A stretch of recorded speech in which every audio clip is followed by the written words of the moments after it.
All right, so before we kind of get into the questions, I'm just going to go over a few rules for the YouTube video so I know where to cut. And just for those who are new, who have never been here before, I do have rules because they're necessary. Unfortunately, they're necessary. So obviously, first rule, just be respectful. Be respectful of both of us, especially Kayla. She's our guest, and her story is important to me, and it should be important to you. So yeah, just keep that in mind. I'm not a professional speaker. I am not a therapist, and I am not a doctor. So just keep that all in mind. I'm not a professional interviewer. I'm none of those things, okay? So just keep that in mind. And I'm not sure how much like health things we're gonna go over tonight. I'm not exactly sure. But anything you hear on any motivationals, if you're like, I don't know about this, go talk to your doctor about it, okay? Because these are all from personal life experiences, okay? So just keep that in mind. I'm not going to be reading chat that much just because I want my focus to be on Kayla. I hope that's okay with everyone. But there will be time at the end to ask questions. So if you have a question, maybe save it for the end so that we can answer them, okay? This segment where it's just Kayla and I, that part is going to go on YouTube. So if you are ever interested, please be sure to follow me on YouTube. Because that is where this video is going to go. Of course, if you want to watch the whole entire thing, you can watch the VOD, okay? I will not be reading notifications. They will be muted. They'll still be going, and I won't be reading them, okay? If you don't like what we're talking about, you don't have to stay. I mean, literally, you have that choice. So make the right one, I guess, whatever. And it's hard for some people to hear about stuff like this. Absolutely. So and I'll go ahead. Offended. Yeah, and I'll go ahead and like do like a trigger warning. Like we are going to be talking about Kayla's cancer story, her cancer survival story. So if that is something that triggers you or makes you feel uncomfortable, that's okay. But I do want to drop that trigger warning. And in the YouTube, in the description, I'll say that as well, that there is a trigger warning. Tech issues, just work with us. That's all I can say. Just work with us. And you might not relate to the things that are being said, but I think this is a great opportunity for all of us to spend time together. This is a chance for Kayla and I to spend time together because as streamers, we don't ever get to do that. No. And just with everything kind of going on right now, I don't want to get too much into it, but I think this is much needed. Like, just coming together and I don't know, just being real and just talking about this kind of stuff and just getting to spend time with each other. My community gets to know you better.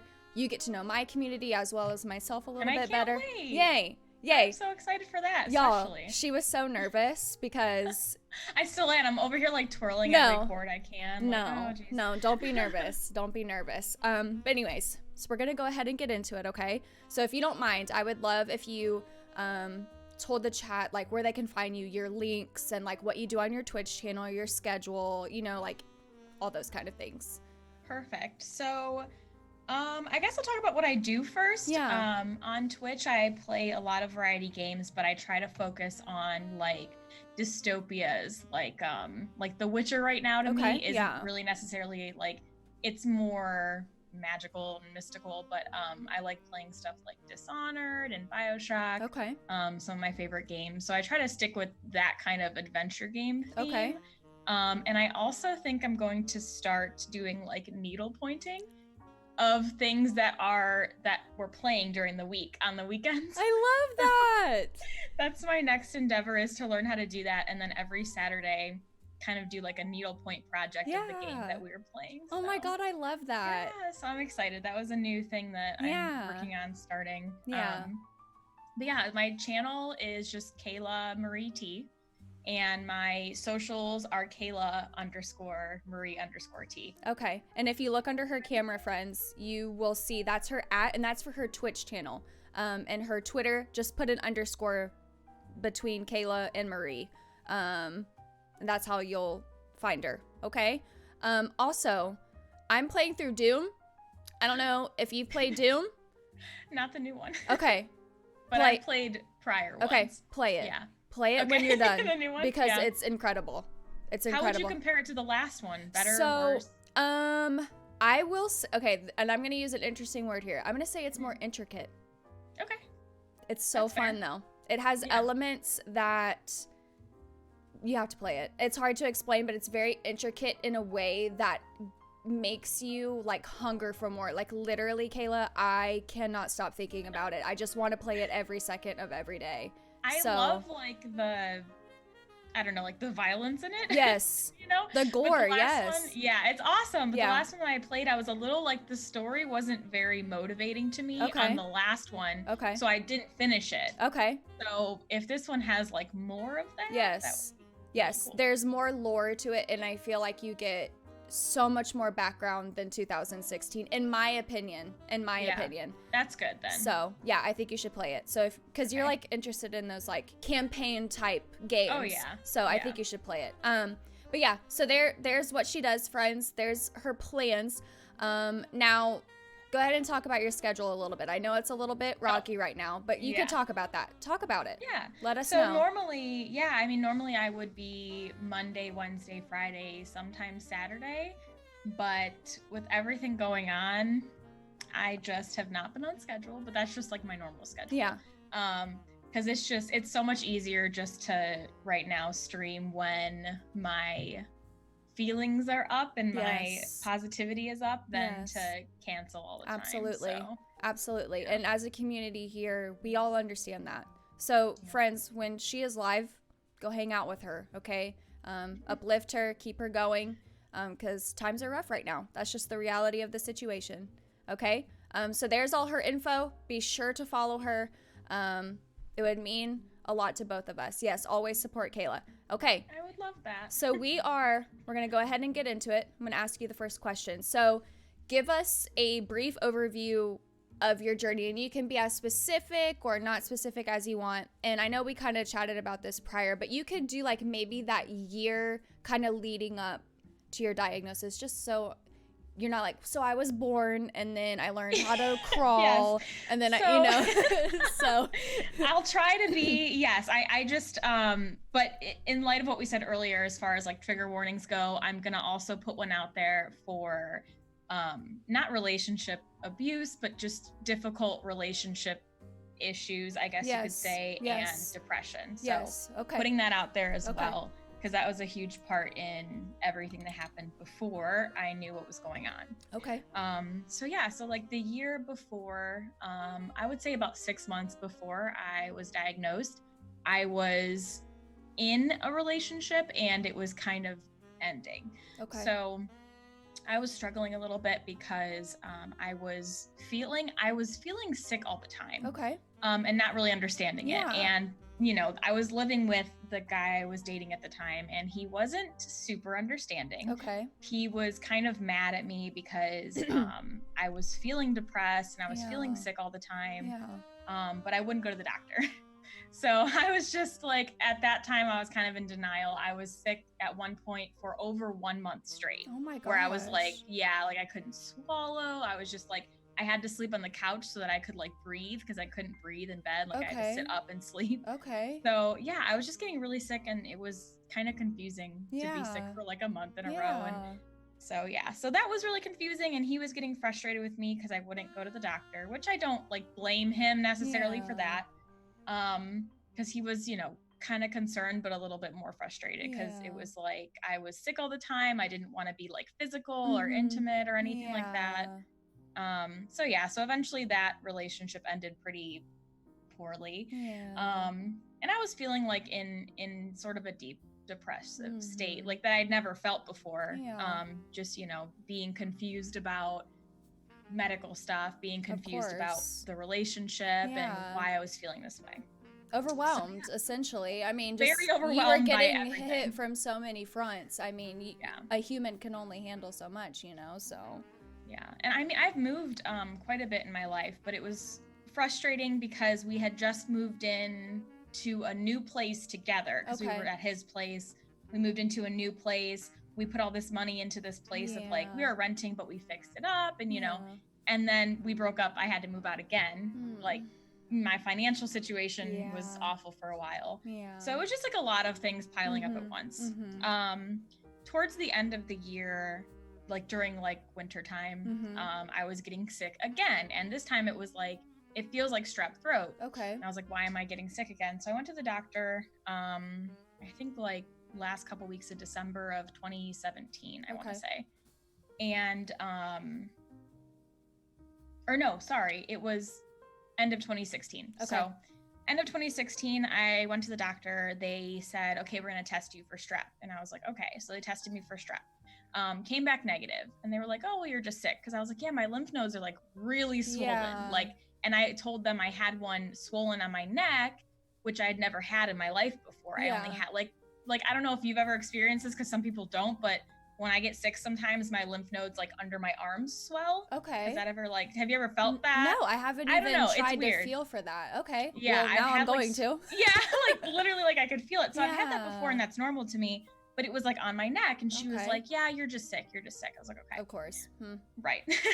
Yeah. She's like, you don't have strep. You're going to get over it. I was like, okay. So then I started getting paranoid, because one day I was at work, and I used to be a manager at GameStop. Okay. Hey. So I was on woo. So I was on a conference call one day, and I was kind of sitting there like this, and I noticed holy crap, there's a huge lump on my neck. And I was kind of freaking out. I was like, how have I not noticed this? And then one of my coworkers came in the back room, and I was like, look at my neck. What is this? Yeah. Do you see this? They're like, oh yeah, that's really big. And then I was like, oh my God, what if it's cancer? It's I just said it. I just said it out, and they're like, you're being paranoid. You're being paranoid. And I was like, I don't know, probably. So yeah. So that was the first time when I started thinking about it, and I was like, yeah. So then Kayla. I know. So I was immediately in that headspace from the beginning. Yeah. So then I went back, because I was still sick weeks later, you know. Now it's, I think it was the first, oh my gosh, I think it was the first week of January or the second week of January. I go back because I'm something's not right. And I, of course, researched in WebMD you're not supposed to. But I came to the conclusion that this is definitely, I think, lymphoma. Yeah. So, I told them that, and they thought I was being paranoid. Yeah. And then I went back again. This time because I was going to the the Cleveland Clinic urgent care. Okay. Which also, again, I should have probably gone to my doctor. Yeah. I did not. So then I was I called them, and I said, what's the soonest I can get in with any doctor? Yeah. So they get me in. This doctor looked at it. He asked for a second opinion. She comes in. She tells me that I immediately need to get an x-ray and a CT that day. Yeah. And I was like, okay. Yeah. So I called off work, went and got these tests done, and she was like, yeah, this is something we need to look at right now. Because I was having trouble, I kind of forgot this part, but I was having trouble swallowing, not during the time that I thought I had strep, but just in general. Okay. And I was having trouble when I would lay down at night and I would turn my head, it would hurt. Okay. And it started to I started to feel pain. Yeah. So I was like, that's not okay. Yeah. So yeah, the pain really scared me. And then I think it was less than a week later, I get a phone call while I'm at GameStop at work, and I go in the back room and I listen to the voicemail, and I was this is probably one of the most emotional parts, which is weird, of the whole situation, because I listened to this voicemail, and hospitals aren't supposed to do this, but essentially the person who was relaying a message from my doctor, who was not a doctor and who was not a nurse, that left me this voicemail, read notes off of a sheet of paper, and they weren't supposed to read this to me, but they read me what my potential diagnosis was in a voicemail. Yeah. And they definitely weren't supposed to do that, but they read me the notes. They were like, okay, let's see what he wrote here, and he wrote this, and potential Hodgkin's lymphoma versus non-Hodgkin's lymphoma. And so I Googled that, and non-Hodgkin's is pretty fatal. Okay. It can be pretty fatal. Hodgkin's has a better survival rate. So I was kind of panicking, because this person just left me a voicemail saying I could potentially have a very fatal one, or a lesser, Yeah. So I kind of called my mom, and I was just tearing up, I don't know what this means, and now I can't call them back, and I'm at work, and I was freaking out. So yeah, so then they called me and told me that they wanted me to see an oncologist, and I was like, well, they wouldn't be doing this if I didn't have a potential diagnosis. So that's when I started realizing like this is really happening. So, and then the week after that, I went in, I saw my doctor, who would be from that point on my oncologist. And he, you know, showed me the scans, and he was like, okay, here it is. And I had all these, like, wherever it lit up on the screen was showing me where it was. And it was, you know, all in my neck. It was between my lungs. It was like my abdomen, you know, so it was like this whole area.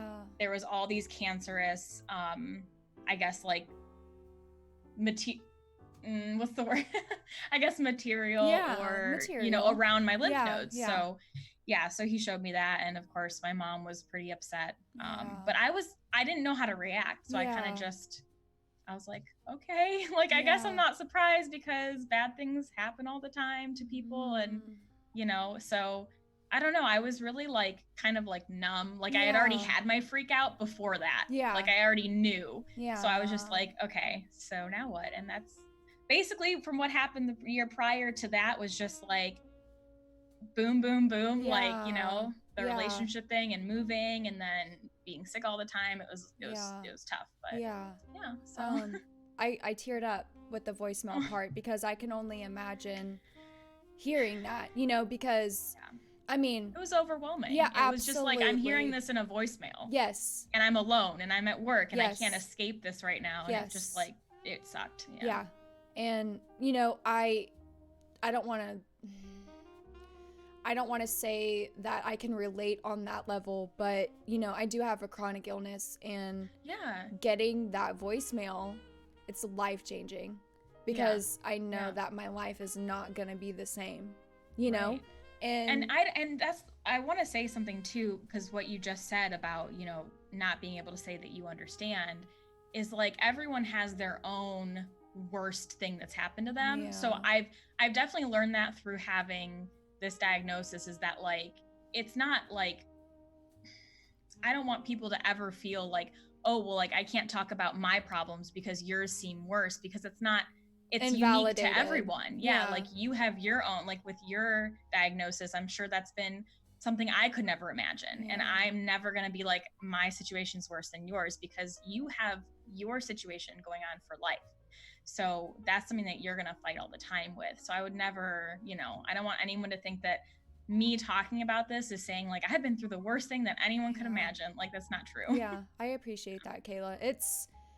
I mean, you know, that's why like I teared up with the voicemail thing, because I remember listening to the voicemail like 3 times. Like, is she for like real? Absorbing. Yeah, like, is this real? Like, because I mean, it's literally at that moment where your life changes, you know? And you know, I just remember, you know, calling my mom and be like, Mom, I have Hashimoto's, you know, and she just started crying, and she was like, oh my God. And the same thing with you. I had been to so many doctors begging them to please help me, because I was so sick and so tired and just not feeling like and those symptoms are so vague that they're gonna immediately just assume you're being paranoid. Well, that, and because I have, you know, prior history of anxiety and depression, they just blamed it on that, and that was really hard for me, because you know, no one wants to hear that. Like Exactly. Like, and you're over exaggerating. Yes, and so I relate.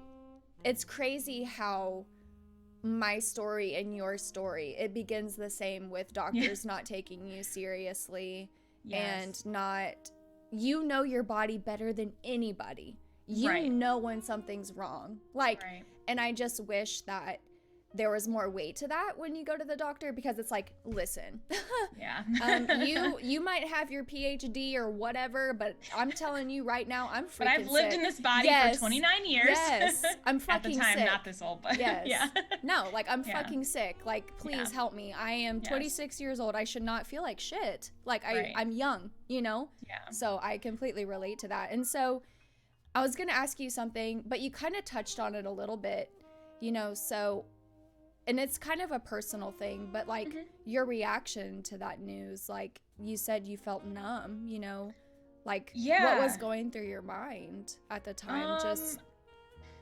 I guess like, I mean, I'm trying to like refer, like, cause it was such a moment that it's hard to really, you know, remember exactly, but I know that I just remember the doctor that I had, he was a very, and I want to say this is probably more of a cultural, but he's Indian and he's very to the point, like very direct. And I loved that about him because he wasn't wishy-washy or emotional. Sugar-coaty. Yeah, he was like, this is what's going on. Everything's going to be fine. We're going to start this. We're going to do this, this, this. My mom's crying. Yeah. And I felt like I didn't want to upset her more. Yeah. And I was like, okay, well, he's telling us not to freak out. So we're not. And he looked at my mom and he was like, you need to be strong right now. Oh, yeah. Again, he's very direct. So he wasn't comforting her. He was like, you need to calm down. You need to put yourself together. He was honestly so great. He was a really good doctor. Yeah. But he just, told it to me straight. And I was like, okay, now what?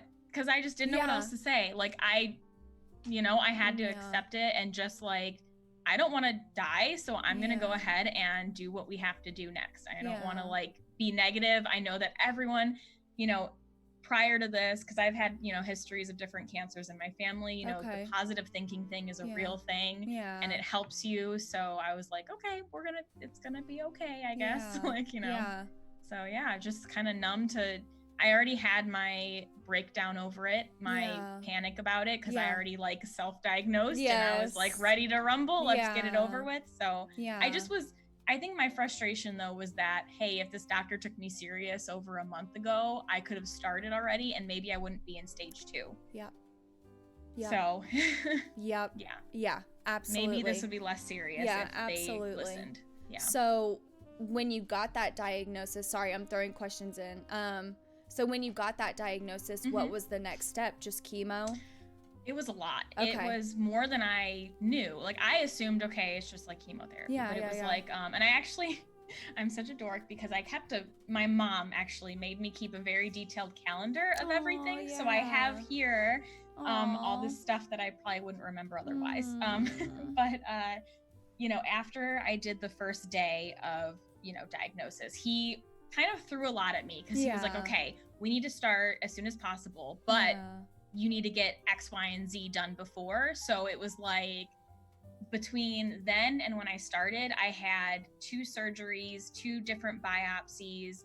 I had to meet with which this was probably the craziest part for me, was meeting with a fertility specialist. Yeah. Because they're like, you might not be able to have kids. So like, do you want to freeze your eggs? And I'm like, I can't make this decision. What the fuck? Yeah. Yeah. Like I was like, I mean, I didn't do it because it was so expensive. And I was like, I don't even know if I want kids. I'm not going to go into crazy debt getting my eggs frozen, which is another surgery. Yeah. Like another intensive surgery. So I went at like 7 a.m. to like a fertility specialist and she's explaining it to me and I'm like, I can't make this decision. This like is too hard. Yeah. And I kind of just at that point I was like, you know what? I shouldn't care about that. I should care about surviving. Yeah. And I'm not even gonna think about it. Like, because they told me it's a chance I still can if that's what I decide to do. But they said it's likely I won't. So like prepare for it. And I was like, I'm not gonna go through that. I'm not gonna put myself through that right now. Like I'm not even at that bridge. Let's cross that bridge when we get there. I can only imagine how overwhelming that must have felt. It was weird. Yeah. It was just like, I've never even thought of this like before, and now I have to make a big decision and I just couldn't do it. So you had 2 surgeries. Sorry, I didn't mean to interrupt you. Keep going. Oh, no, go ahead. So I had I had the first, I just had that appointment. Okay. But then I have to refer to my calendar because it was so much. Yeah. After that appointment, which was literally, I think it was the next week. The next morning actually. So I got diagnosed. The next morning was fertility clinic. That Monday, so 2 days later, I had a needle biopsy of what was in because it was like right here and they had to check it. Yeah. And then they decided because it was so big and it was restricting my airway, they had to remove the whole thing. So I had the biopsy and then like less than a week later, I had the surgery to remove it, which was kind of crazy because I've never had surgery in my life. Yeah. So I was like, I went in very scared. It wasn't a big deal, but I went in very like, this is awful. Yeah. So I had the needle biopsy. I had to do like my pre-testing to go into surgery. And then I had surgery. And then, so I had surgery here, and then 2 days after that surgery, they did a bone marrow biopsy. I don't recommend. Yeah, I was gonna say, ow. Don't they have to go through your spine? So basically this is graphic. So graphic warning. Trigger warning. To anyone who doesn't like blood or medical things. It was the worst thing. This one day was the worst day out of any of the days. Okay. It was absolutely horrible. It's honestly probably the thing that I look back on as the most traumatic was this, because they put some local anesthesia in my back. I was laying down, my mom sitting next to me. What they do is they basically drill 2 holes, like kind of where your back dimples would be. They cut and drill into your bone, and then they put a needle in to extract.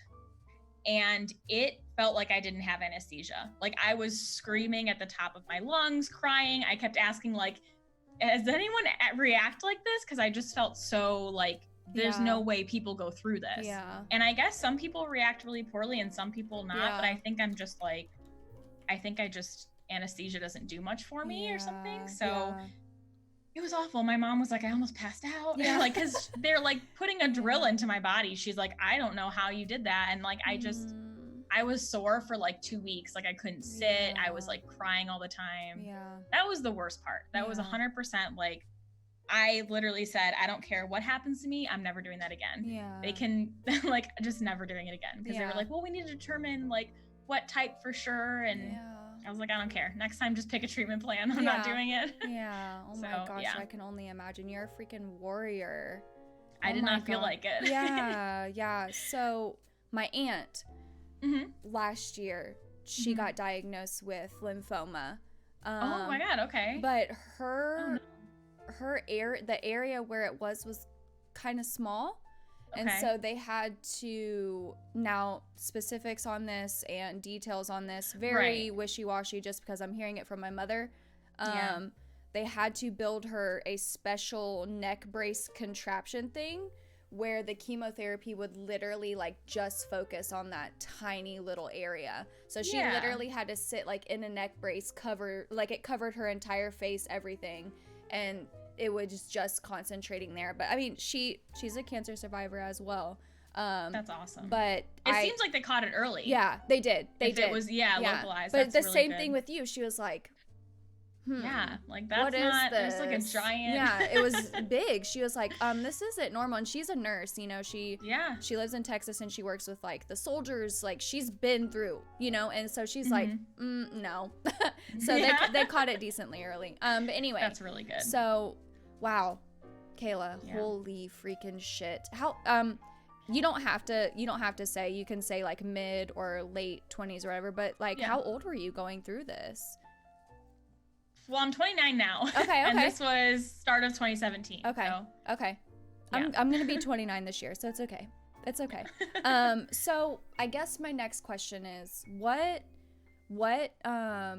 kept you motivated through all of this time? You know, going to get your treatment, and you know, just having to wake up and be like, you know, here's another day where I have to go to this appointment and that appointment. You know, like what kept you motivated to keep going? You know, because I mean, I can only imagine.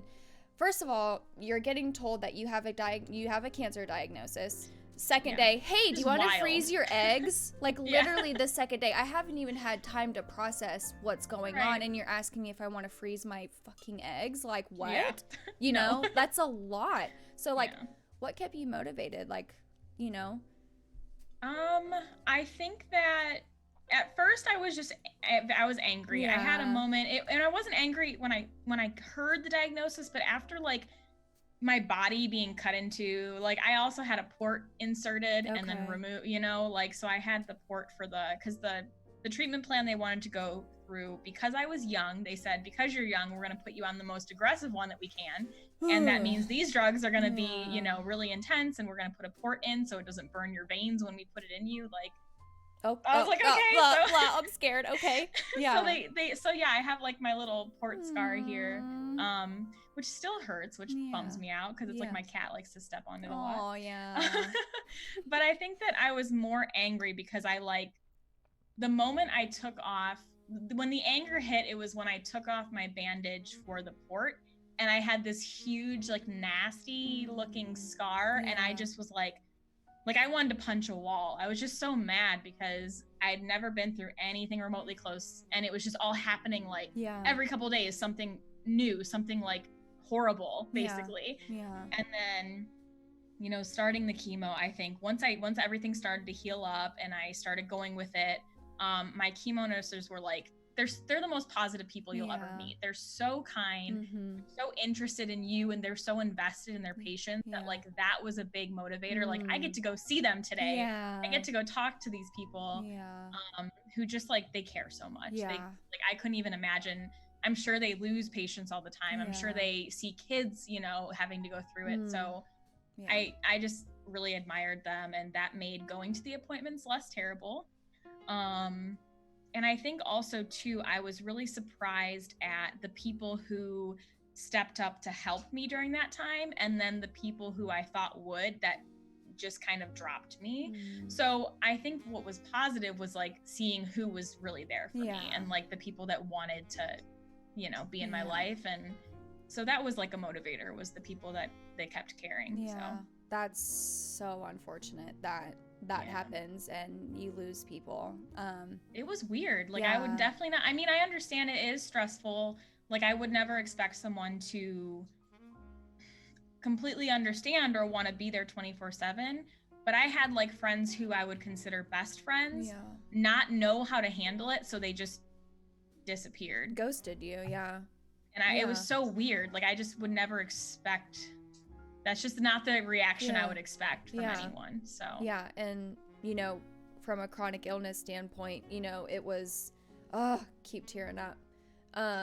It's just it's kind of, I don't want to say funny or crazy, I hate those words, but it's just kind of crazy how, like, I'm able to relate to you in such a different way. It was very hard for my friends to get it, you know, like, that I'm tired all the time, that, you know, the most energy I probably have to spend time with him is just a couple of hours. I can't go out to the bars anymore. I can't go dancing anymore. Like, I hurt all the time. I'm tired all the time. Like, you know, things are gonna be different, you know? And fortunately, you know, for my sake, at least, my friends, it hit them hard, you know, that things were so different. But then it was like, okay, well, I want to know what you go through on a daily basis. I want to know what this feels like. You know, would you be able to do this with me? You know, it was, and that's amazing. Like, those are the questions that you should be asking. I needed that. Like, how can I, like, how can I understand more what this is? And so, I mean, I'm a protective friend, so just hearing that from you, like, pisses me off, because it's like, in these moments, we really need people to rally around us, because, like I said, you're getting hit from so many fronts, and you're hearing all this overwhelming, the one thing you want is just to sit with your friend or sit with a loved one and just feel some normalcy, you know? And so I'm so sorry that, I mean, the audacity, honestly, of those people to do that to you. But, you know, like, I just want to, like, reach to the screen and freaking hug you. Oh, God, that makes me so mad, because it's like, it's not your fault. Right. And it was really it was just confusing. It was like, you know, I am not asking you to take care of me. I'm not asking you to drop anything to help me. Like, I never asked one friend to drive me anywhere or whatever. 'Cause, like, during this time I was working, because I could not take leave. It was unpaid leave, so I couldn't take it. So I was still, you know, my boss knew the situation, but it was very much, I was working pretty much a full schedule, unless one day I was too sick to come in, or I just didn't feel well enough. And I tried to schedule it so that, like, the 2 days after I would be off. Okay. But then it kind of sucked, because it was like the 2 days where I feel really terrible, I have off, and then I have to go straight to work and work this many days in a row.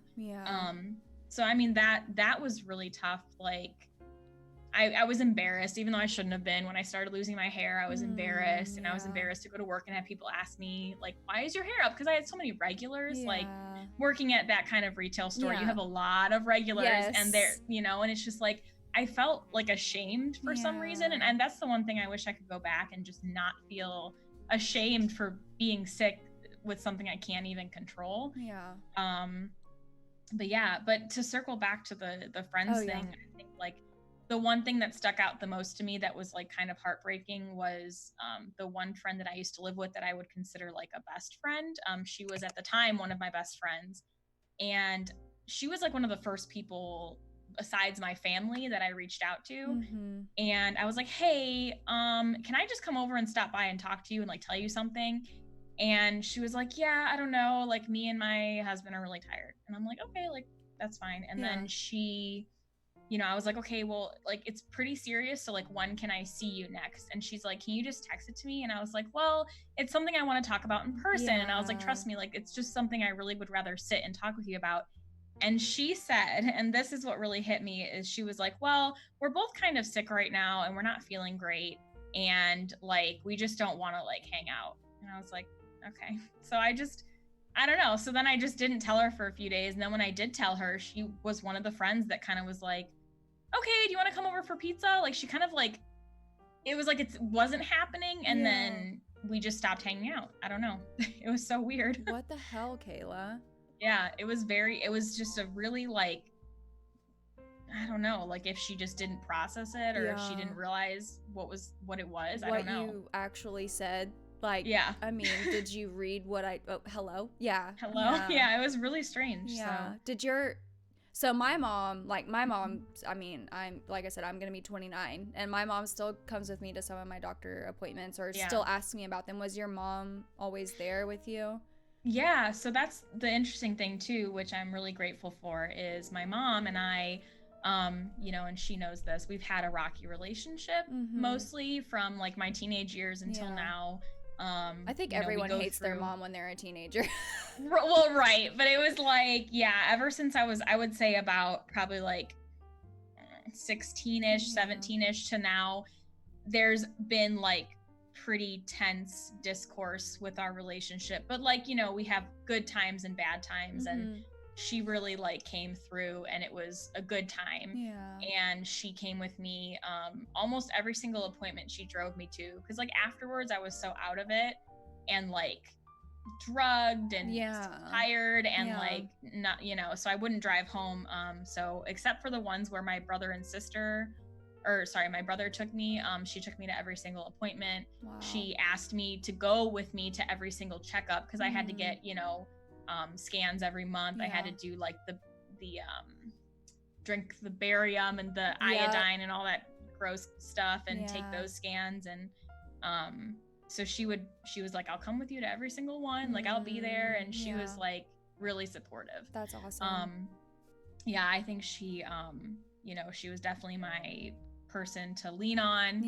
We didn't always agree on everything, but she was 100% like, I'm gonna be there for you. So that's awesome. That's really awesome. So kind of talking about all of those things, like what would you say was like the biggest lesson that you've kind of learned from all of this, you know, like just going through those things? And like you said, one of your regrets, I can't talk, it's fine, is feeling ashamed, you know?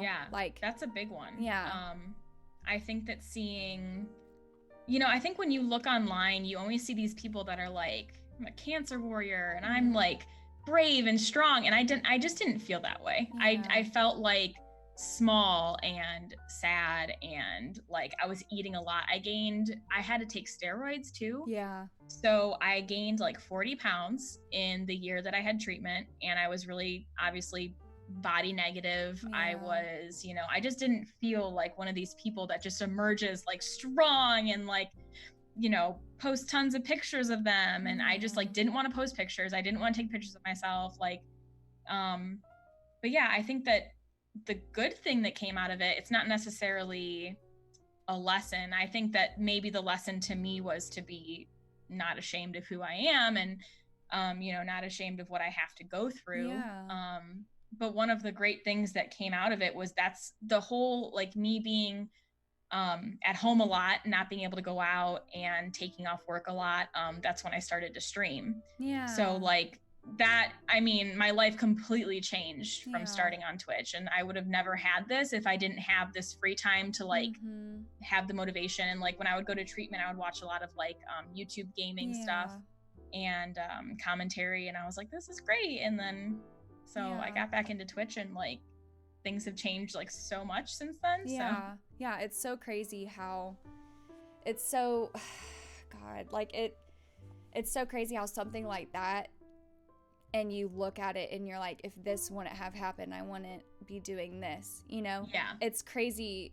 And like some people, like, how can you look at it like that? Like you have a chronic illness, or like in your example, like you have cancer. How could you ever say that it happened for a reason so that you could like do this and do, you know? But it's like, it's okay if a person believes that, you know, and thinks I really think it's true. And I mean, even like the breakup that I went through, I think that it was 100% the worst relationship breakup I've been through, where I was the most like in love with that person.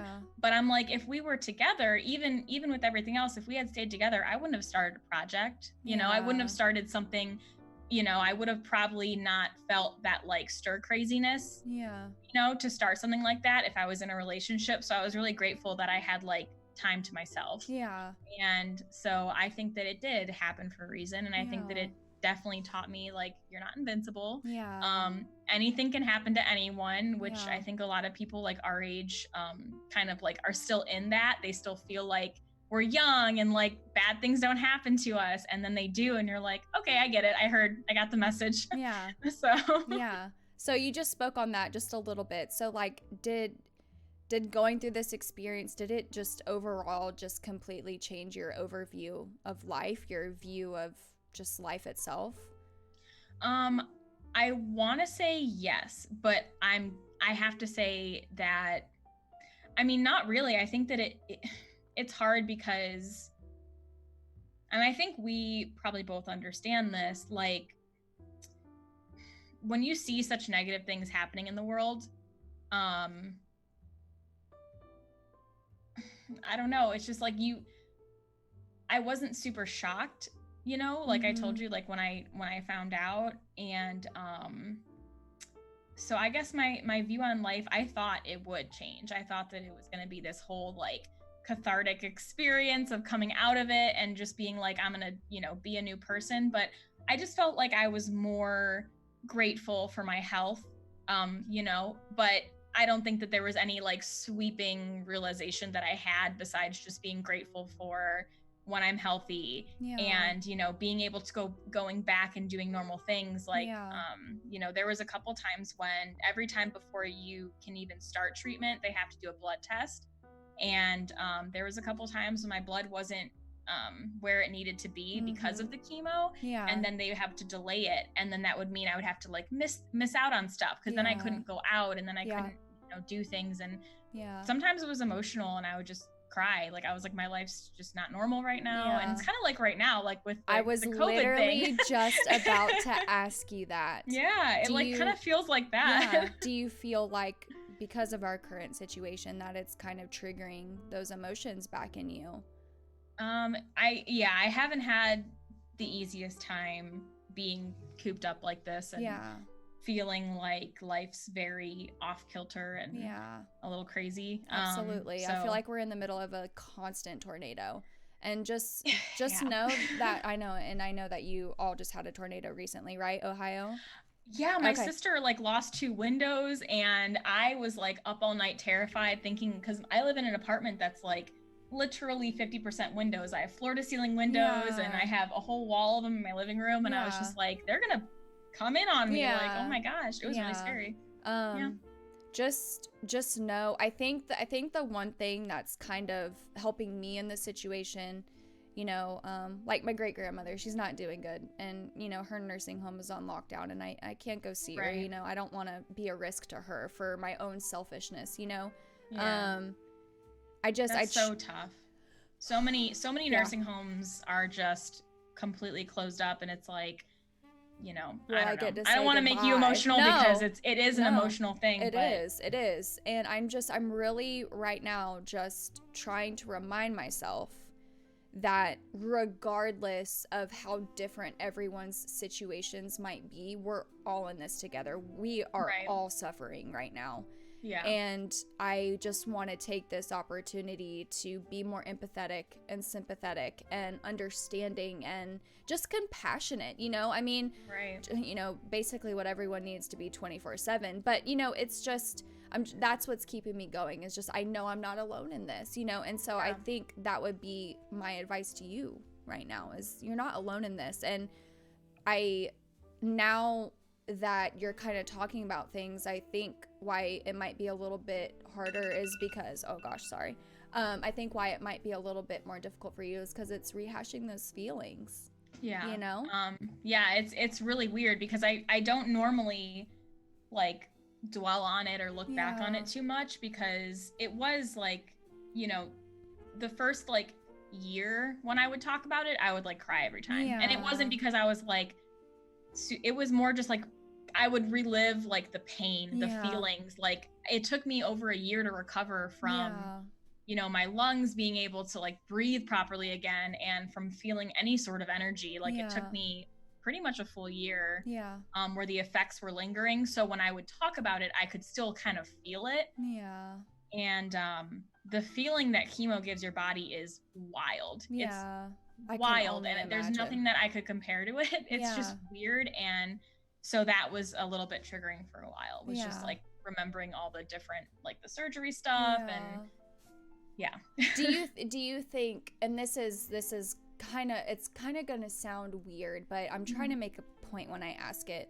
Do you think that because your view on life was already like, you know, bad things happen to people all the time, and you know, this is something that I got to deal with, do you think that's why your view on life didn't really change? Because you already had those views, you already looked at life in that way, as like someone who maybe wasn't doing the best things in their life, and then they got diagnosed, and then afterwards they're like, oh my God, I've just realized that life is way too short. I shouldn't be doing drugs, or I don't know, you know, like, you know, do you think that because you already had that view on life, that is why it didn't really change? It only made you push a little bit harder?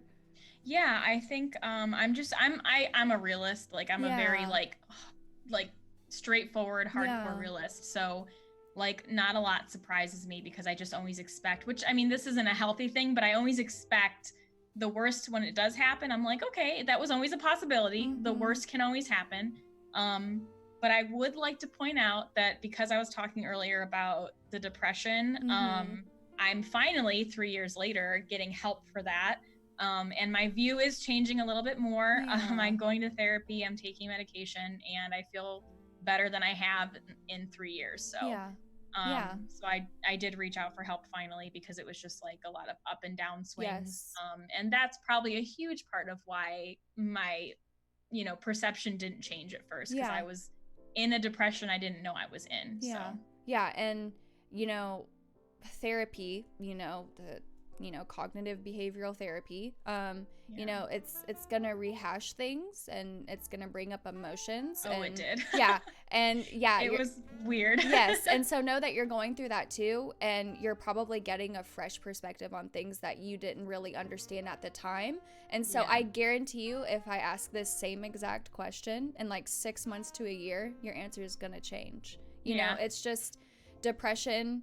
You know, I've been there. Oh my God, I have been there. That's when I realized that my health, like something was up, was I was getting like more depressed, and that's just not who I am. I'm very and medical stuff can like trigger depression, like without you even realizing it. Absolutely. And so, I mean, it's one of the symptoms. Depression and anxiety is one of the biggest symptoms, and I've suffered with it my whole life, and little did I know it was an underlying issue, you know? So, you know, and I've been there, and I just, it gives you such a clouded view, and you're already in such a negative state of mind that of course this would happen to me, you know? So that's what I mean. Like, I guarantee you in 6 months, you know, to a year, when you're going through this healing and everything like that, your answer is gonna change. And I'll be interested to know. You better message me as soon as it pops up into your head. Yeah, we're gonna be talking. Yes, absolutely. I think that it was definitely my first appointment. I know that's not what our segment's about, but my first appointment with a therapist. This is your story. It was because it's very like the first couple, and you know, a lot of people probably know this or have maybe gone to therapy too, but the first couple, like 2 to 3 appointments, is just, it feels like they're just trying to learn every single fact about you to compile it and then like diagnose more things about you. So it was like the very first day I met my current therapist, she made me pretty much list out everything that I had gone through in the past few years, like to start my depression and where I think it started and why I think it started. And to hear her say it, because I told her everything and then she sat there and summarized it. And like to hear someone verbally summarize everything I've gone through in the past 3 years, I was just like a mess. I was like, someone heard me, someone's listening, and someone's telling me that from their perspective, an outside perspective, like I have every right to feel how I feel. Absolutely. And it's not surprising the way that I have this right now. So. Absolutely. Sorry. Like I know, I'm getting like a little emotional. No, it's, oh man. Yeah, it's, you don't realize the severity or how much you have on your shoulders until you hear someone say it back to you, you know, and it's like, and like confirm that it is tough, like, you know, and even like she kind of like regurgitated stuff about my childhood. So she was laying it all out, like pretty much my whole life. And I was just like, oh my God. Yeah. And I have a lot of unresolved issues. Yes. And I mean, you're going to have to feel them and you're going to have to process them and you're going to have to heal. Like this is going to be a whole new chapter of, you're basically going to be reliving your entire life, but in a more healthy way over these next few years, you know, because you're going to have to go back and heal from it and then change, you know? And so, you know, obviously to everyone in chat, I would always 100% recommend therapy. It's absolutely wonderful, you know, and I got my psychology degree and I was so incredibly blessed and lucky to be surrounded by so many wonderful people who I got to learn from. And, you know, I worked at a rehab with a bunch of women. You know, that was a great experience, very sad experience. Me and you have so much to talk about. Yeah, we do. I want to interview you. Yeah, I want to learn so much more about you. Okay. I actually have something for that towards the end. So just, but you know, this is going to be great for you. And I'm kind of glad that this kind of happened because I do want to know how you view things and how you view life here soon. I'm hoping that it's a growth. I'm hoping that I keep up with it. And it will. And here's the thing, and I talk about this with my community. The moment that you admit, I want to change, I want to be healthy, I want to grow, there's already growth there. You've already done so much for yourself. And so if just admitting that those small things in your life, you've admitted that you want help, that's growth already. Imagine the growth that you're going to have going through this experience, you know? And that's definitely something that, you know, when I first reached out to get evaluated to be recommended to a therapist, I had to I was sitting with a social worker and she was, you know, I kind of told her, she's like, okay, so how do you feel? Like, why do you think that, you know, you need therapy? And, you know, and I explained it to her and she looked at me, she goes, yep, that's depression. And just I don't know, just hearing someone be like, yeah, that's what's going on with you. It makes sense. And, you know, and just to not feel, and she told me, which this is why I kind of brought this up, is she was like, well, I'm really proud that you came in and you start. And that just made me feel so many things because someone was you know, encouraging right off the bat. Yeah.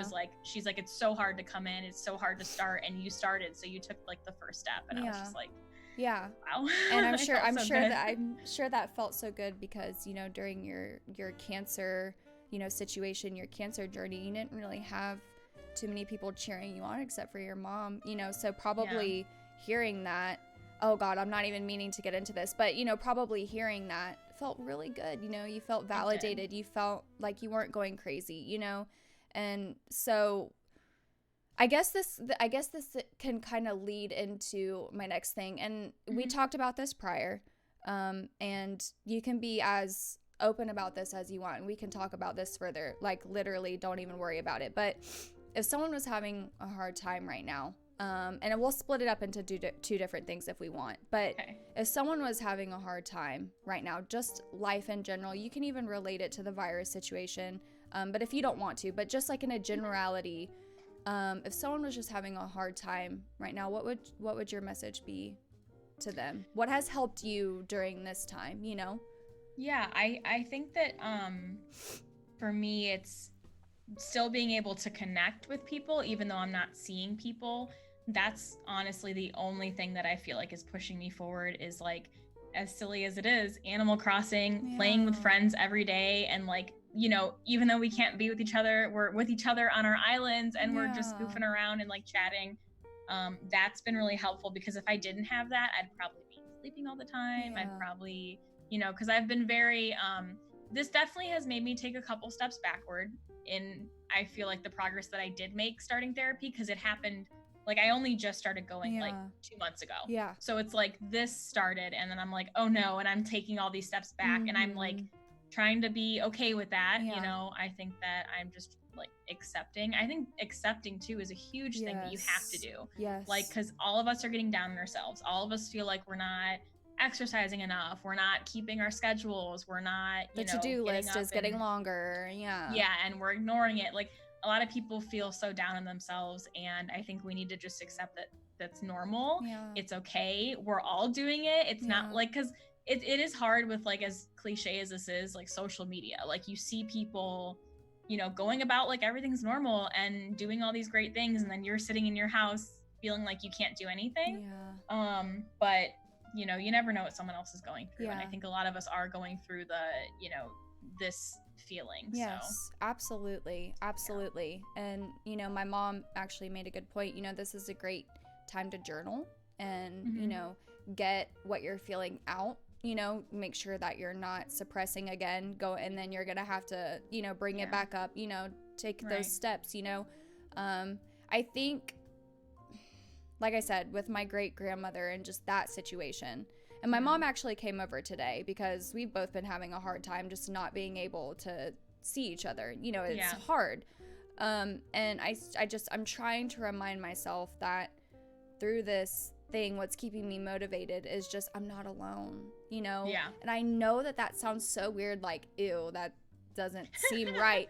But it's just, it's keeping me motivated because it's like, okay, like, I can do this because this person's doing this and their situation is this. This person's doing this and their situation is this, you know? So I think that's kind of helping me. And, you know, I just want to send you a message and just know that you're not alone in this. And unfortunately, there are so many people who are having to put their therapy sessions on hold or do Zoom therapy sessions, you know, because of this, you know. But remember why you did this. Remember why you started, because you want to grow in knowledge and strength and health. And so keep that in mind. Journal, you know, do whatever you can. I'm not saying I know everything, obviously, the disclosure, but you know, the journaling thing, I think that's something that I need to try, because a lot of times I find myself kind of talking out loud to myself and like, you know, and I think it'd be helpful to write some things down, and it has helped evaluate me every day. It has helped me, because so after my diagnosis, I was distraught. Like, I mean, I was pissed as shit. I was like, what the hell? And my mom can attest to this. I'm a health freak. I eat so incredibly healthy. I was working out 6 days a week. I was taking care of this and taking care of that. Healthiest person in my family, you know, quote unquote, whatever. And then I get this diagnosis and I'm like, even the fucking healthiest person can get a diagnosis. And I was so mad because I was treating my body so good and it did this to me, you know? And it didn't care. It did not care. And so journaling just helped me get that anger out, because then it wasn't so much anger at my body and anger at myself and anger at my situation. It was just like, how can I use this energy and help others, you know? Bring awareness to it, raise awareness on chronic illnesses and, you know, the things that people are going through. You know, I mean, friends, there's people. And that's with did you, I think you did, but you know Bubble, right? Bubbles, and one of my best friend, she has a chronic illness as well. And I was like, go to Bubble's Discord, like, go meet other people, like, please, because as much as I try to relate with her and help her through it, like, I know that she needs people that know exactly what she's going through. Yeah. Because she has like, you know, when you were explaining your situation earlier, all I could think about was her, because it's the same thing. She's, you know, it prevents her from going out. It prevents her from, you know, wanting to plan things. And so, Well, obviously we welcome, we welcome her with open arms, and Bubbles is such a wonderful human being, and her interview still rocks me to this day. You know, but yes, journaling, getting back to that, you know, journaling, it's so great, because then, you know, when your sessions do come back or whatever, when this is all over, you have something to kind of refer back to, and you and your therapist can work together through those things in a more in-depth way. But journaling helped me so much when I first got diagnosed. Like, I mean, I literally put everything in there, and now I have a gratitude journal, and I just try every day to just wake up and write down the things that I'm grateful for, because when you're depressed, it's this and that. Oh, I hate this. Ugh, my life sucks. Ugh, blah, you know, all, you know. And so I really, and you said it earlier, positivity, being positive, you know, with your family members going through their cancer situations, you know, I just told myself that, first of all, this isn't who I am. I'm a very, you know, positive person. Optimistic. Yes, optimistic. And so every day I just sit down and I write down the things that I'm grateful for, even if it's like my phone case, this blue jean jacket, this candle that I got at TJ Maxx. You know, first of all, you're looking in your surroundings and being thankful for what is surrounding you. But it's even realizing that the silly things in life, the little things in life bring you joy, you know? And it's just keeping your focus there. So maybe that's something that you could do too, you know? Yeah, I mean, I think that would be very helpful, because right now I'm just like, with the whole therapy thing, like, oh, I don't want to do a Zoom call. That's weird, like, for therapy. But you know what? This isn't weird, and this is, you know, us talking about everything. So there you go. You should do it. I won't cancel. You have to put yourself first, Kayla. You have to. You have to. I mean, it's a priority. Your health and how you feel about things and how you're dealing with situations in the world right now, it's important. And you got to keep going, you know? So yeah, this isn't weird. Come on. This totally isn't weird. This is fun. No, I'm just kidding. Okay, so let's say, okay, we're streamers. It's kind of easy to kind of go into this whole thing, but like, what if someone was just having trouble staying motivated, like to stream, or motivated to, you know, continue networking and stuff like that? Like, what would your message be to them? 100% to get ready every day.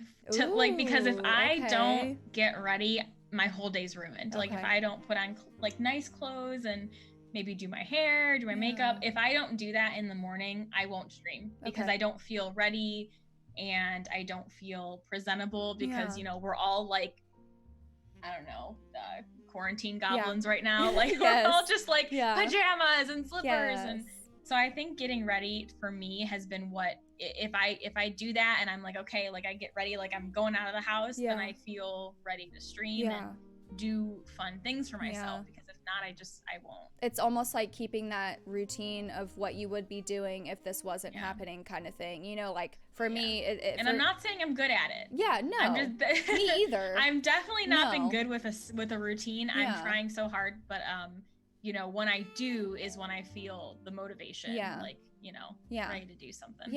And you know, as people who care about you, you know, me being one of those people, you know, just let me know if there's anything that I can do to keep you motivated, you know. But at the same time, this conversation, oh, well, good. You know, at the same time, I think, and I've always said this to all of my friends, anyone who's ever needed to hear it, it is so good to own how you're feeling. Own those feelings. If you're angry, if you're sad, if you're scared, if you're happy, own those feelings, because it's the moment when you own those feelings, you're able to move forward. So instead of like, oh, I shouldn't be feeling like this, like I should be happy, I should feel motivated, I get to be at home, I get to be at home and I don't want to stream, like, oh, I shouldn't be feeling like this. Own it. Be like, yeah, you know what, I don't want to stream today and I'm feeling a little bit demotivated, I'm feeling a little bit down, and you know what, tomorrow I'm going to try and change it. Just own those feelings and just admit to yourself that it's okay to feel like that, so that you do start making that progression. It's tough. It's tough right now. And I think uniquely to streaming, it's interesting because my first thought was like, I'm working from home, I can't leave.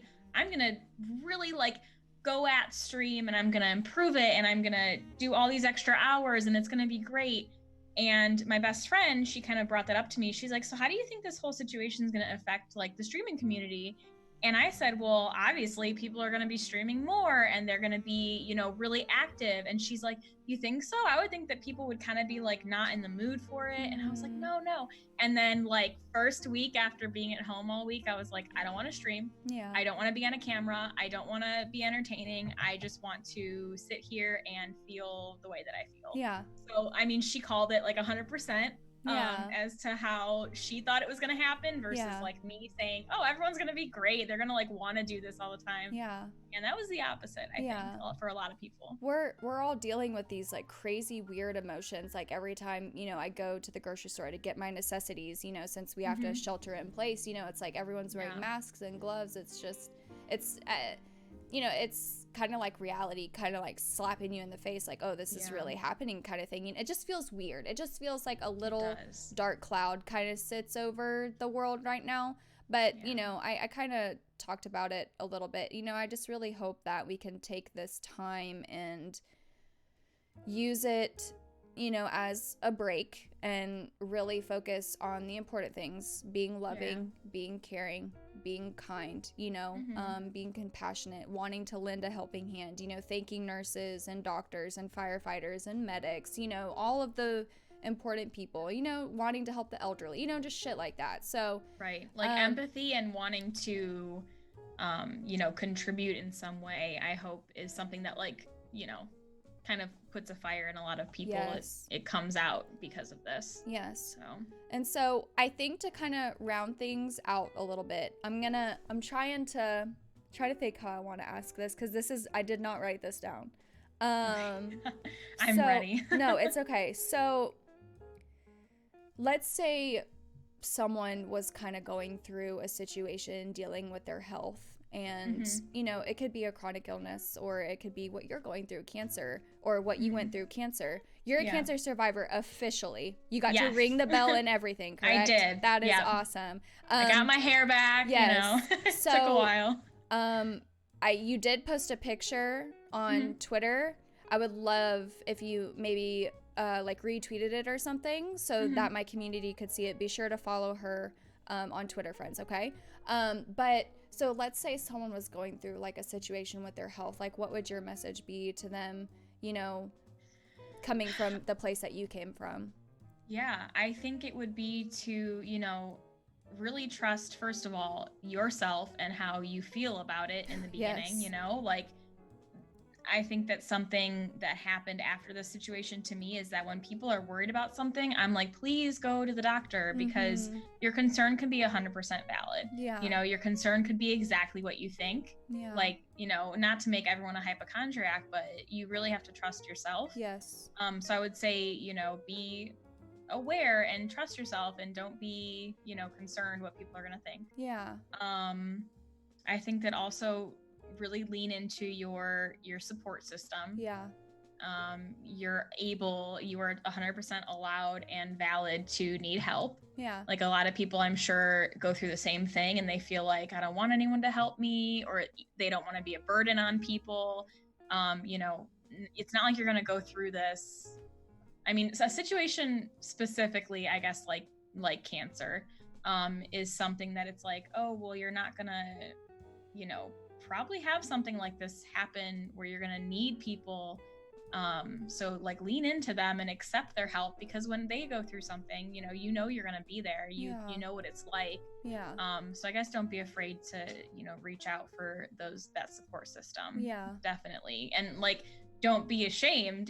That's 100% my biggest takeaway is you have nothing to be ashamed about. Yeah. You have nothing to be embarrassed by, and don't be afraid to ask for help. Yeah.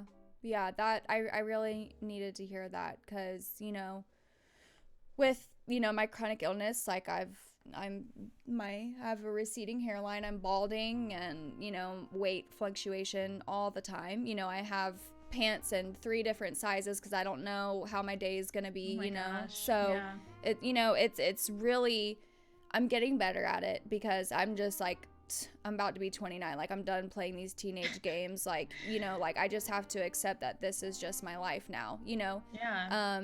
And you're right. Just having that support system and just You need people that understand your situation. Yeah. Like, you need people that 100% understand it, and they're not going to, you know, kind of abandon you when you need them. Yeah. So it's tough. And, you know, honestly, it's just, you gotta have those people who want to understand and want to support you, you know, and it's not because they feel bad, it's just because they want to, you know. I think it's important to have that kind of support system. But yeah, so I try to do this every time, but I forget, obviously, because my brain sucks. But do you have any questions for me that you would like to ask me? Oh my gosh, not to put you on the spot. I mean, so many, but oh God, I mean, it could be specific to this, or it could just be, I mean, it could be random too if you want. I try to let my guests ask me something, get in my head a little bit, since I drilled you for like an hour. Oh wow. I mean, we could probably talk for hours, but I would say that, I mean, what started, first of all, you said, how old were you when you found out about your diagnosis? I was 27. Okay. But it took a year. It took a full year of going to the doctor over and over and over, getting bad labs back, getting questionable labs back, getting told, oh, it's just your anxiety, it's just your depression. It took a full year to finally get someone to listen to me. So then I was are you the same way? Are you like, when someone's concerned, are you like, maybe you have this, like, go get checked out? Like, are you kind of like that hyper aware person now? I think I'm always going to recommend going to the doctor and getting your yearly checkups, obviously. And as a woman, you know, hyper and hypothyroid issues are fairly common. So I'm always going to recommend, you know, going to get your yearly checkups and getting them to check your thyroid levels, especially if you are tired beyond belief and you have no idea why. Just the fatigue, you feel like a zombie. You know, you're losing your hair a lot. You know, you just feel super depressed and low, you know. I would always recommend that. But it could be iron levels too. That's why I recommend just go to the doctor, talk about what you're going through, and then go through the checklist. Make them listen to you, you know, tell them that you're not leaving the office until they do what you tell them to do, because you're freaking paying that co-payment, you know. So but yeah, what was your question? That's my brain in a nutshell right there. What was the question? Just that if you've become that hyper aware person. Oh, absolutely. But yeah, you definitely answered it. Sorry. Yeah, absolutely. And you know, my mom also has Hashimoto's, and I think because she's always had it, it just took a while for her to get a confirmed diagnosis. I think because she's like raised kids with it, had a life with it, she was kind of like, oh, whatever, like this is just how I feel. And with me getting diagnosed, I don't want to speak for my mom, obviously, but I think it's made her more aware of what her body's going through, and that, no, this isn't normal. Like, actually, you know, like, this is your Hashimoto's, you know, like, and stuff like this. And I just want to spread more awareness on it, because there are so many people out there who could be silently suffering and have no idea. Because I think it's insane that your mom had it. I'm assuming like you would have told the doctors this, that it's in your family, right? Well, I didn't know at the time, because my mom didn't know at the time. Yeah. Oh, so I thought she'd known for, no. So like her finding out that she also had it was fairly recent as well. She always had hypo. But, you know, no one ever told her. And so when she saw it on her medical record, she's like, why didn't you tell me that I had this, you know? So, and my mom can tell her story. I'm probably messing it up. But, you know. Have your mom on the show. Oh, yeah. Mom, hey, come on. She loves my community, and she loves all of this. She loves the motivationals a lot. Sweet. Yeah. But I just, you know, look at me. You would probably look at me and be like, nothing's wrong with you, but like inside, and that's how most chronic illnesses are. You don't know. Yeah. So my mom's known for 4 years. There we go. So, you know, Hi, Mom. I have to say hi to your mom. Yeah, no, she's wonderful. I want people to be aware that, and I kind of talked to my mom about this and like friends. It's just like when you see someone and they look like they could be struggling, they have dark circles under their eyes, their hair is a mess. Maybe, you know, they're a little bit overweight, or they're just struggling in general. Like, think before you think. Just think about what they could be going through. What if they have Hashimoto's? Or, you know, what if they have cancer? You know, what if they just came home from chemo treatment? You know, like, think. You have to think. You do not know what people are going through. And I just want people to get their checkups and go to the doctor, because you could be silently suffering and there could be a reason why you feel like shit, you know? Yeah. So that's my answer. Sorry. I rambled on.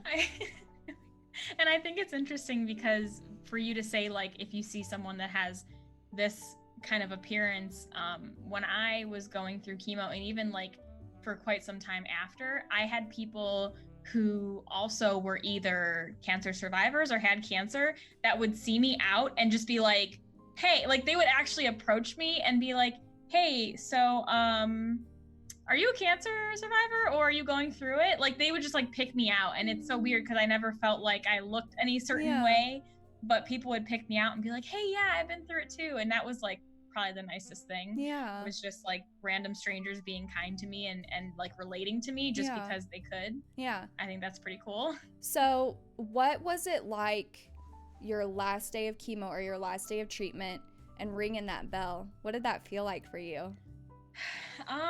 It was, I feel like I'm such a void of emotion person, but when that day came, I was kind of like I already celebrated because they told me when I was in remission. They told me when it stopped showing up, and then I continued on with the treatment, just to make sure. Yeah. So like that day, I think I celebrated before that. Like I was like super excited before that day. On that day, I think I was actually a little sad that I wouldn't see my nurses all the time anymore. Like it's a little bit weird, like you get in that routine. Yeah. And every other week I saw these people and I was like, oh, I'm not gonna see these people anymore. And like, I don't know. So I was actually a little bit sad about that part of it. But I mean, overall just relieved that I never had to feel that feeling, that exact feeling of like the day after and the night of that you're, you know, after your treatment is like such a gross feeling. It's just, it's gross. Like it's so gross and horrible. And I was like, great, I don't have to feel like that again. Like I was really excited about that. Yeah. And just happy that eventually, whenever that day would come, that like things would go back to normal and I wouldn't have to be so stressed out and missing work all the time. And so I was just ready for normalcy again. Yes. So, yes. I completely understand. Understand. Well, one more time for everyone in chat. Drop those socials, drop whatever links you feel like are necessary for them to be able to find you. And then seriously, either you could like post that picture in my Discord or something. You could send it to me if you want. I would love for people to see your ringing the bell, the picture that you posted on Twitter. Yes, I can't remember specifically what it was, but my flowers and yes. So I will just let people know where they can find you. Again, drop those links, drop those socials. Yeah, so Twitter and Instagram are both Kayla Marie T with underscores between, and then you know, on Twitch. I'm typing it in. Hopefully, I'll be streaming. Thanks. Hopefully, I'll be streaming a little bit more, but not on schedule because I'm not gonna force myself to. So you can find me at twitch.tv/Kayla Marie T. Yep. And yeah, we have a good time over there. And she's playing through Witcher, correct? Yes. Witcher 3. Yes, there's a lot of romance. That's all I want to say about that. But. Oh yeah, I've seen some clips and I'm like, alrighty then. It is shocking. Yeah, it is shocking. It's okay. Yes. And soon I convinced her, I think, that she's going to play through Doom Eternal. So we'll see. I think I should. We're going to see if she does that. Okay, friends? But yeah, thank you so much for answering all of my questions. Thanks for inviting me. Oh my gosh, I was so excited. When you invited me, I was like, oh, my heart, because everyone you have on is just like inspirational to me, and everyone you've had on, like, that I've seen, I just really enjoyed, so I was excited to be asked to come here. That really makes me feel really good. And I mean, you really have a great thing going. Thank you. I love it. Thank you. I just, God, I feel like I have only this much amount of time on this earth, and I want to do as much good as I can, you know? So that's well, what you're doing a lot of good with this show. Thank I feel you. like it's very probably helpful for a lot of people, and you don't even realize it. Well, I appreciate that. When you said yes, I was shocked. I was like, oh my God. I mean, anytime anyone says yes to being on, I'm like, oh my, really? Like, for real? You know, like, you really want to do this with me? Like, are you sure that you hate me? Like, or, you know, like, do you really like me? You know, just like, that stupid anxiety crap. But oh yeah, yeah, I could see that. Yeah, the nervousness of asking someone that you're not sure if they're even like, yeah. I don't. How do I do this without sounding, you know how streamer navigating oh my God, social media friendships is weird, and you never know. You knew exactly what I was thinking. You knew exactly what I was gonna say. It's a very difficult thing. You're like, time to test if it's even real or not, because sometimes I don't know. Yeah. And no, my thing with this is like, we as streamers, we don't get to hang out, and this is an opportunity for me to get to hang out with my friends, you know. And if that's what people take away from it, like, that's totally fine, you know. But this is a great opportunity for us to get to spend time together, because that's important to me, you know. These friendships that we're building on this platform are so important, and they're so whatever, the platform could go away or whatever, and we'll all go away, but like, I don't want that. I want to remain friends with the people that I've become friends with, because you all matter to me so much more than you can imagine, you know. And so that's this in a nutshell, you know. I care about you. I want to know your story. I know that people around the world, and just people that are a part of our communities, they might need to hear something that you could say, you know. I could literally sit here and talk all night, and nothing's gonna strike a chord with them, but you could say something and they'd be like, oh my God, I really needed to hear that, you know. And that's what streaming is about. That's what being a part of this is about, you know, just that chance that you could change someone's life, you know. So maybe that'll motivate you too.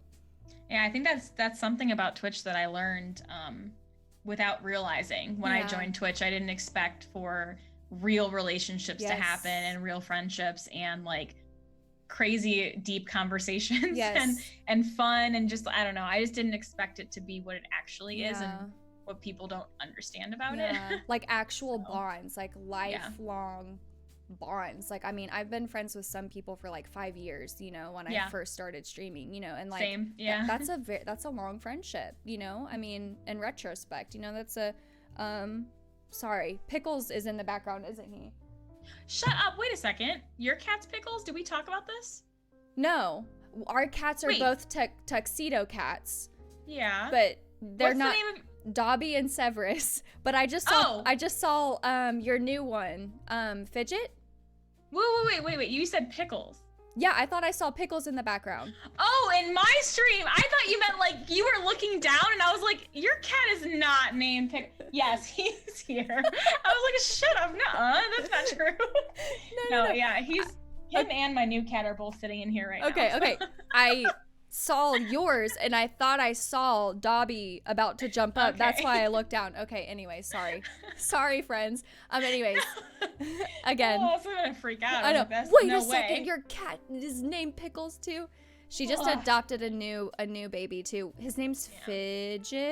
Yeah. So Pickle and Fidget. Yeah. See, tuxedo kitties. Yeah. We both got them. But again, thank you so much, Kayla. I really do appreciate it. Of course. Thanks for everyone that watched too tonight. Oh my gosh. Yes, absolutely. So right now, I'm ending the recording.